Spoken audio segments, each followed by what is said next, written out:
السلام علیکم ورحمۃ اللہ وبرکاتہ۔ ہمارے ہاں ایک رواج ہے کہ جب کسی کے ہاں کوئی فوت ہوتا ہے تو اس کے گھر کھانا بھجواتے ہیں۔ یہ رواج ایکچولی سنت نبوی صلی اللہ علیہ وآلہ وسلم ہے۔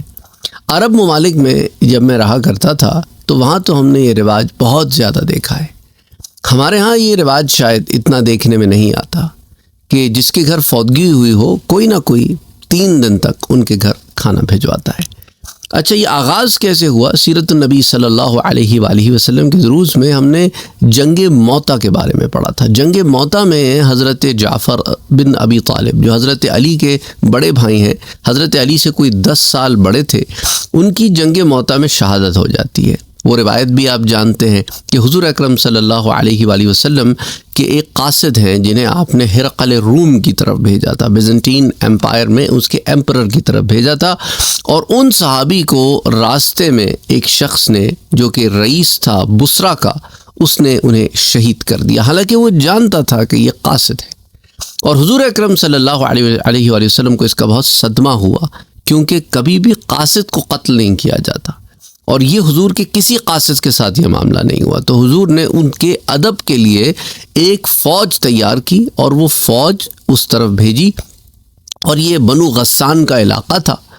تو بنو غسان کو جب خبر پڑی کہ ایک فوج ادھر آ رہی ہے تو انہوں نے بھی اپنی طرف سے بہت سارے قبائل کو جمع کیا، بنو لخم، بنو جذام، بنو بلی، پھر وہ بنو غسان خود، کرتے کرتے 50,000 یا بعض روایت میں 1,00,000 کا لشکر جو ہے انہوں نے تیار کر دیا۔ پھر ہرقل روم کو بھی لکھا اور اس نے بھی کوئی 1,00,000 کے قریب بندہ ادھر بھیجا۔ تو بہرحال اچھا خاصا لشکر تیار ہو گیا۔ تو اب یہاں سے جو مدینے سے 3,000 کا لشکر نکل رہا تھا، اس میں حضور اکرم صلی اللہ علیہ وسلم نے اپنے منہ بولے بیٹے حضرت زید ابن حارثہ رضی اللہ تعالیٰ عنہ کو اس لشکر کا سپہ سالار بنایا تھا، اور کہا تھا کہ جب زید شہید ہو جائیں تو جعفر بن ابی طالب جو ہے وہ اس لشکر کے سپہ سالار ہوں گے، اور وہ شہید ہو جائیں تو عبداللہ بن رواحہ، اور وہ شہید ہو جائیں تو پھر تم اپنے میں سے کسی کو پروموٹ کر کے سپہ سالار بنا دینا۔ تو حضرت جعفر بن ابی طالب رضی اللہ تعالیٰ عنہ، آپ کی عمر کوئی 39 ایئرس کے لگ بھگ تھی، کیونکہ حضرت علی کی عمر اس وقت 29 ایئرس تھی، تو وہ آپ سے 10 سال بڑے تھے، تو 39 ایئرس کے لگ بھگ ان کی عمر تھی۔ تو وہ اس میں شہید ہو گئے۔ ان کے ہاتھ میں جب علم آیا اور اس کے بعد وہ لڑنا شروع کیا انہوں نے ایک مقام پر دیکھا کہ دشمن حاوی ہو رہا ہے، تو اپنے گھوڑے سے نیچے اتر آئے، اور ان کو یہ ڈر ہوا کہ میرا گھوڑا کہیں دشمن نہ لے کے ہمارے ہی خلاف استعمال کرنا شروع کر دیں، تو اپنے ہی گھوڑے کو انہوں نے اس کی کونچیں کاٹ دیں اور پھر لڑنا شروع کیا، اور ان کے جس ہاتھ میں پرچم تھا وہ ہاتھ کٹ گیا تو دوسرے ہاتھ سے پکڑ لیا، وہ ہاتھ بھی دشمن نے کاٹ دیا، تو ایسے کر کے اپنا علم پکڑ لیا، اور اس کے بعد حضرت جعفر رضی اللہ تعالیٰ عنہ کو شہید کیا گیا۔ اور شہادت کے بعد حضرت عبداللہ ابن عمر کہتے ہیں ہم نے ان کے جسم پر زخموں کے جو نشانات تھے وہ کاؤنٹ کیے۔ صحیح بخاری کی روایات ہیں، غزوات کی ضمن میں آتی ہیں، تو ان کی تعداد نیزوں کی، تیروں کی، تلواروں کی 90 ان کے اوپر زخم آئے تھے، اور ایک زخم بھی پیٹھ پہ نہیں تھا، سارے زخم ان کے فرنٹ میں تھے۔ اللہ اکبر! اتنی دلیری سے آپ لڑے ہیں اور آپ شہید ہوئے۔ اچھا، حضور اکرم صلی اللہ علیہ وآلہ وسلم نے یہ بات جب مدینہ منورہ میں بتائی تو اس کا بھی ایک پروسیس ہے، میں تھوڑی تفصیل میں اس لیے جا رہا ہوں تاکہ بات جو ہے وہ صحیح طور پہ تفصیل کے ساتھ سمجھ میں آ جائے۔ اس کے باوجود میں بہت ساری تفاصیل آپ سے یہاں ذکر نہیں بھی کر رہا ہوں۔ تو حضور اکرم صلی اللہ علیہ وآلہ وسلم حضرت جعفر کے گھر تشریف لے گئے جب ان کی شہادت کی خبر حضور تک آئی، اور یہ میدان جنگ سے خبر نہیں آئی تھی، یہ اللہ سبحانہ و تعالیٰ کی طرف سے خاص انتظام تھا، اس پر پھر بات کریں گے۔ ویسے سیرت النبی میں تو ہم بات کر ہی چکے ہیں۔ تو حضور اکرم صلی اللہ علیہ وآلہ وسلم ان کے گھر تشریف لائے، ان کی زوجہ تھی اسماء بنت امیس۔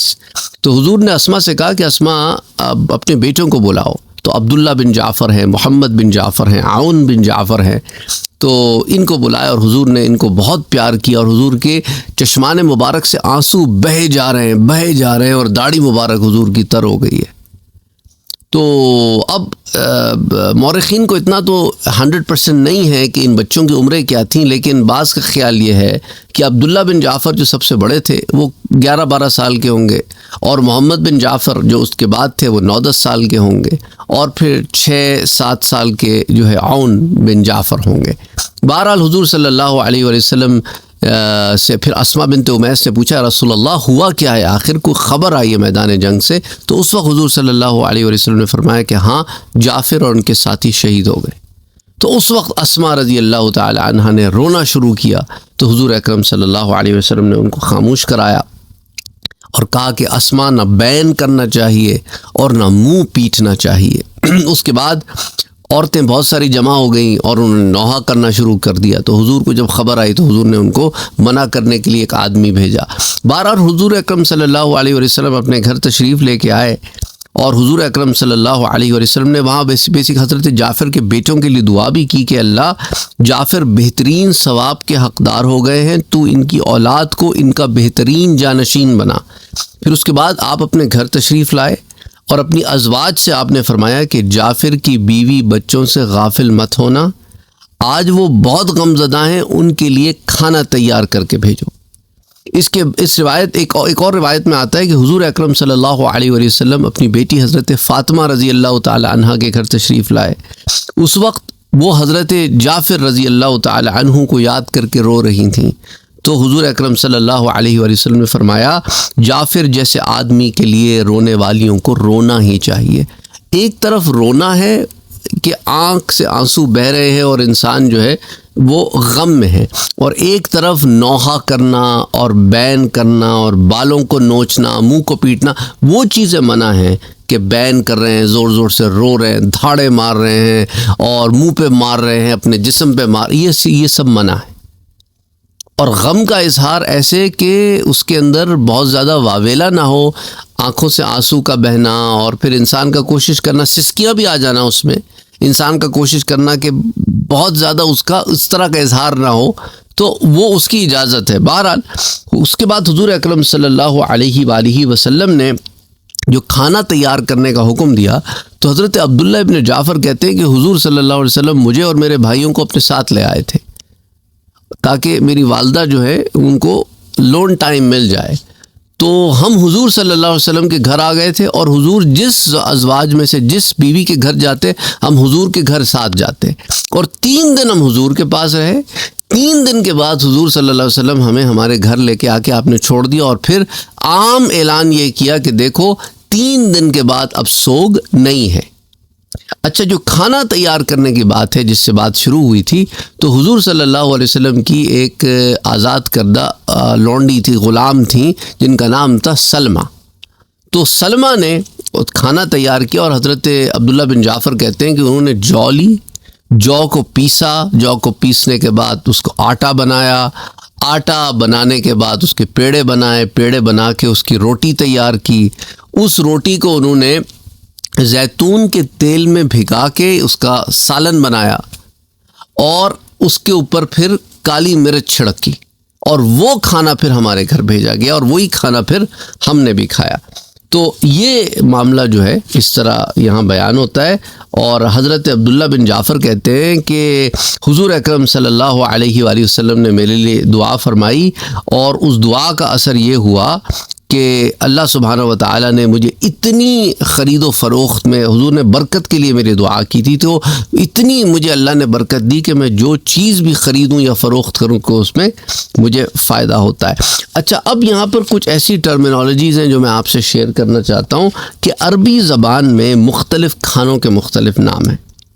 تو یہ تو میں نے آپ کو بتا دیا کہ جس کے ہاں فوتگی ہو اس کے ہاں کھانا بھیجا جاتا ہے 3 دن تک، تاکہ وہ لوگ چونکہ غم میں ہیں، اور پھر یہ بھی ہوتا ہے کہ ان کے ہاں جو لوگ ملنے آ رہے ہیں وہ ان کے لیے آسانی ہو جائے۔ اچھا، عربی زبان میں مختلف قسم کے کھانوں کے مختلف نام ہیں، تو وہ میں آپ سے آج ڈسکس کرنا چاہتا ہوں۔ اچھا، القرا جو ہے وہ مہمانوں کے آنے پر ان کی خاطر مدارت کے لیے جو کھانا دیا جاتا ہے، جب مہمان گھر میں آ جائیں تو ان کی دعوت کے وقت یہ دیا جاتا ہے۔ اچھا، اسی طرح التحفہ ایک کھانا ہوتا ہے، یہ ملاقات کے لیے آنے والوں کو کھانا کھلایا جاتا ہے جب کوئی مختصر سی ملاقات کے لیے آئے۔ اسی طرح ایک ہوتا ہے الخرس، یعنی بچہ پیدا ہوا، یہ عقیقے سے مختلف ہے۔ بچہ پیدا ہوا، بچے کے صرف پیدا ہونے کی خوشی میں آپ نے ایک کھانا کھلا دیا۔ اسی طرح المادبہ جو ہے یہ عام دعوت کا کھانا ہوتا ہے. اسی طرح الولیمہ، یہ تو آپ جانتے ہیں شادی ہونے کے بعد لڑکا جو ہے اس کی طرف سے دعوت ہوتی ہے، دلہا دلہن جب ہو جاتے ہیں شادی کے علاوہ ایک دن.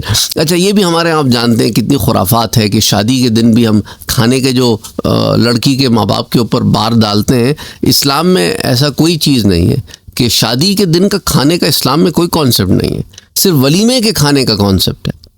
شادی تو اسلام میں بڑی آسان سی ہے کہ آپ اس سے اندازہ کریں کہ عبد الرحمن ابن عوف رضی اللہ تعالیٰ عنہ ایک دن حضور صلی اللہ علیہ وسلم کی خدمت میں بیٹھے ہیں تو حضور نے فرمایا کہ عبد الرحمن میں تم پہ خوشبو کے آثار دیکھتا ہوں. تو انہوں نے کہا ہاں یا رسول اللہ صلی اللہ علیہ وسلم، آج صبح میری شادی تھی اور میں ظہر میں آ گیا اور مسجد نبوی میں نماز پڑھنے کے لیے.